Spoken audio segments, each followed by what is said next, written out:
what is the definition or the praxeology, if you will, of a high value man? And you just described yourself as a high value man, so I assume you've done your research on this. So if you guys would just take a second, define what this high value man, HVM, I've heard multiple times. Explain that, please. I think objectively speaking, it's a confluence of money, muscles, and game, right? It's maximizing your I think a high value man is the guy who maximizes his personal potential and does it in such a time and then utilizes that potential. Okay, so a lot of talking about Kevin Samuels and everything, those are prescriptions. I deal with descriptions. That's why I said a lot of the stuff that like all these guys who are out here doing this stuff. I'm not claiming to be like the only source in the manosphere that has this stuff, but it's like a lot of that stuff is derivative from my work. Okay, well, you'll constantly hear that he wrote the Bible of the manosphere. Exactly. So but again, my books are written from the position of there being objective, doing my best stab at objectivity. That's number one. Number two is that it's not a prescription, but that doesn't mean that people won't take that work and turn it into prescriptions. That's what Tate does. That's what Kevin Samuels does. That's when you use the word should, that's when it ceases to be about what is and what you should do. So I don't deal in shoulds, I deal in is. So should men spin plates and date as many women as they can non-exclusively and increase their body count?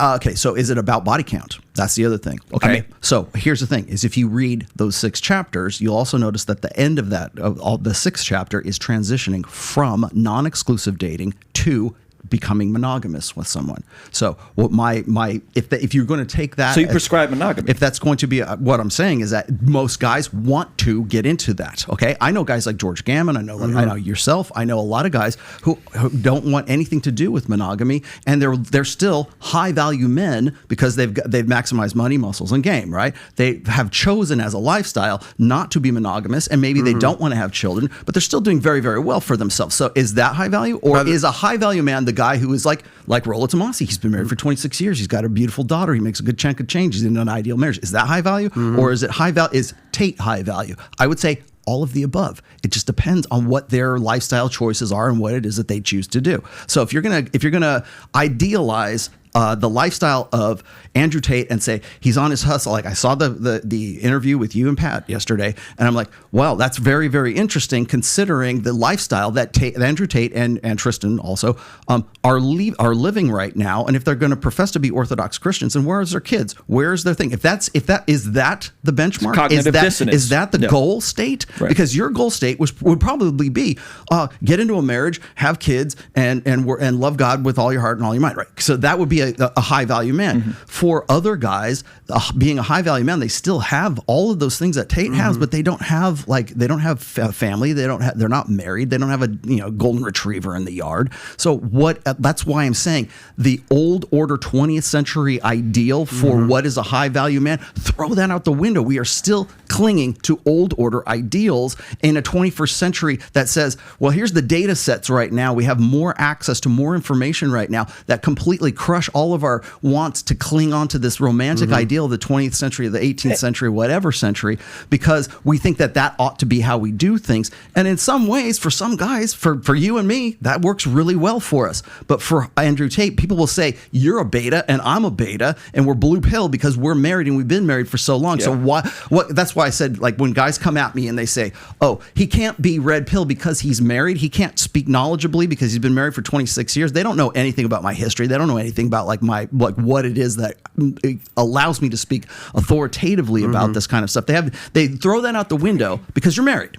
And also, on the opposite side, if you're not married, if you're a guy like Andrew Tate living the best life and you're living up to your potential, but you don't have kids and you haven't done anything like with your life because you're not married and you don't have a dog in the yard kind of thing, then you're actually the beta because you're not living up to your full potential by not having kids and everything. So it just depends on whose definition that we're working. Well, one of the questions that we always ask and what Pat always asks, it's always, who do you want to be? Right? Well, who do you want to be? We established that most men want children.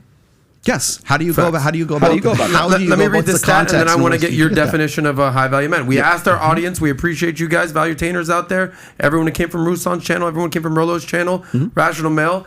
If you're a believer of what's known as the Pareto principle, the 80-20 rule, it's essentially what the numbers show. 78% of you guys say that they are not waiting for marriage to have sex, and 22%, so almost 80-20, saying, no, yeah, I'll wait for sex. And so I'm not shocked by that. 10% of that 20 are incels to begin with. All right, bang, bang. Well, guys, get out of the house. Bang, bang. Define high value man, and then we'll move on to the next topic. I think it's probably connected to income, influence, what you can do, your network, so on and so forth. Money muscles game that he talks about, and then I think that's fair. Yeah, I think that's fair. And I think if we're talking about spinning plates, my issue with that is how do men sacrifice the opportunity cost of spinning plates, dating all these women non-exclusively, right? When if we're talking about, hey man, what should you be doing in your 20s? What should you be doing in your late teens? I think we would say, hey, develop some useful skills, develop some scarce skills, develop your soft skills. Fall on your ass a lot. Make some mistakes, do something. And I think it's an incoherent logic to say, hey, go date as many women as you can non-exclusively. At what expense when you could be developing yourself, becoming the man to the high value man? You hear this thing with the 6'6" man, 6 foot tall, 6 figures, 6 foot, right? Okay, everybody's not going to be that, but can we get some of these guys to be 2 out of 3? Right? If a guy comes to you and he says, hey man, I'm making 40 grand, I'm making 50 grand. Can we get him to 100? Right? If he's fat, can we get him to eat less calories? Can we get him shredded?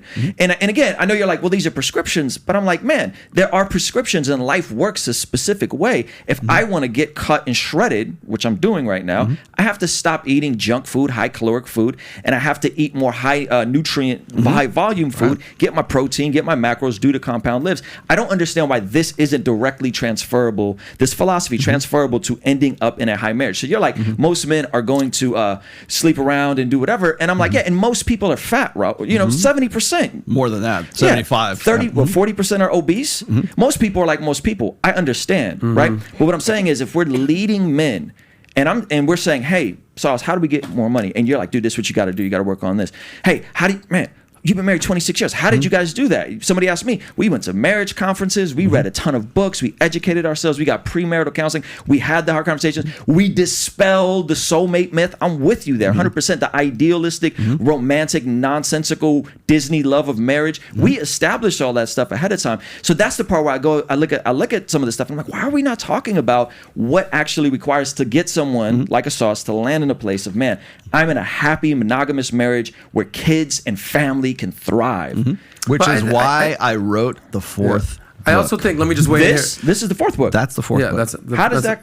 No, this is the first book. This is the fourth book. Okay, so I wrote the fourth book to address all the guys who would tell me exactly what you're saying. Well, Rollo, I understand what you're saying. I get all this about the red pill. I get all this stuff. I'm 100% on board with you. My religious convictions are I don't want to have sex before marriage. My religious convictions are I'm a Muslim. I'm a Jew. I interviewed. That took 3 years to write that book. That's the longest ever took to write a book because I had to be bulletproof. Everybody heard I was writing a book about religion. Yeah, everybody heard, Rollo's writing a book about the red pill and religion. I had like people coming out of the woodwork. Oh, are you going to talk about the Amish and are you going to talk about Mormons? Are you going to talk about, the Eastern Orthodox Christian Church of 1865? And like, I had to be on my game to understand all that stuff. So it took a long time to do that. But what I do in that book is I make the comparison and say, look, there are like people would told me this. They said, well, Islam is actually the red pill religion. Christianity is the red pill religion. Yeah, Mormon is the red pill religion. Judaism is the red pill religion. And they were right about certain parts of it. They were like, this is why this was a thing, because they understood the differences between men and women. They understood intersexual dynamics in a way that we have lost since the sexual revolution. So coming back to that and making it a point of like, here's the latent purpose behind these traditions. Like I make the point in here where it's like there are prohibitions against eating shellfish or eating like ham or something like that. You're not supposed to eat a cloven, thing. Because in Judaism, you can't have a cheeseburger. You can't have meat and milk. Because back in the day, you could get trichinosis and die from that. So what are we going to tell everybody? God said, don't have ham. So if you like that clip, click right here to watch another. Or if you want to watch the entire Sauce Cast, click right here.